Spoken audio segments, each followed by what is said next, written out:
This is my summary of the article listed below. This is my PowerPoint called Is COVID-19 a Vascular Disease? So respiratory versus cardiovascular. So the article talked about how originally we thought COVID-19 was a respiratory disease based on the symptoms, difficulty breathing, shortness of breath, coughing. But in April, we started to see blood clots becoming a more common symptom, which related to other strange symptoms, which was extremities turning purple or blue. They called it COVID toes. And these had something in common, which was like blood circulation. So when they started looking into this, they realized that about 40% of the COVID deaths were actually related to these cardiovascular issues. And I took this quote from the article that stated all these COVID-associated complications were a mystery. We see blood clotting, we see kidney damage, we see inflammation of the heart, we see stroke, we see encephalitis, which is swelling of the brain, and a whole myriad of seemingly unconnected phenomenon that you don't normally see with the SARS or H1N1 or frankly any of the most infectious diseases, flu, anything like that.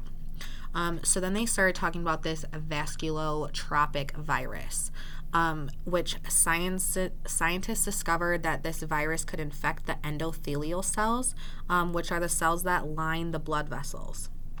And they said in the article, if you start to pull all of the data together, that's emerging. It turns out that this virus is probably a vasculotropic virus, meaning that it infects the blood vessels themselves. So these are the cells that release the proteins to influence or promote the blood clotting and the immune support, which is how these cells protect the cardiovascular system. So when the COVID-19 virus kind of gets a hold of those proteins and infects them, this is how the cardiovascular system goes down. So the COVID-19 enters the lungs through the respiratory tract, and then once the lung tissue dies, the blood vessels burst, and then the virus infects the endothelial cells, which is, again, the lining of the blood vessels, and when they burst, that's how the virus then infects them.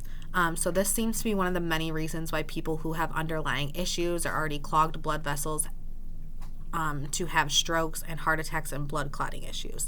So if they already have these cardiovascular issues, high blood pressure, things like that, they're more apt to have strokes and heart attacks and things when they do get COVID-19. So what's next? Although we don't know a lot about the damages of COVID-19 has caused, there seem to be a few of the same common denominators that we see. Underlying conditions can cause you to have a higher side effects of COVID, the higher side effects like the strokes, heart attacks, blood clots, and pre-existing issues in regards to your cardiovascular system and COVID-19 can become more deadly due to the new research about this virus and how it can migrate between the cells, which is more commonly seen in diseases like Ebola that are more deadly. So that's why COVID-19 is kind of caused to be on the more deadly side. So the last quote I wanted to use from the article is basically what we're saying is that maybe the best antiviral therapy is not actually an antiviral therapy, that the best therapy might actually be a drug that stabilizes the vascular endothelial, and we're building a drastically different concept. So they're still working into this. I think this is a great article to see the research that's being done into how COVID-19 actually affects the body, and that will help change a lot and promote a lot if in the new, upcoming of the new boosters that are coming out and the shots and all of those things coming out, learning little things like this about COVID-19 will help us in the impact that those are going to have in the future.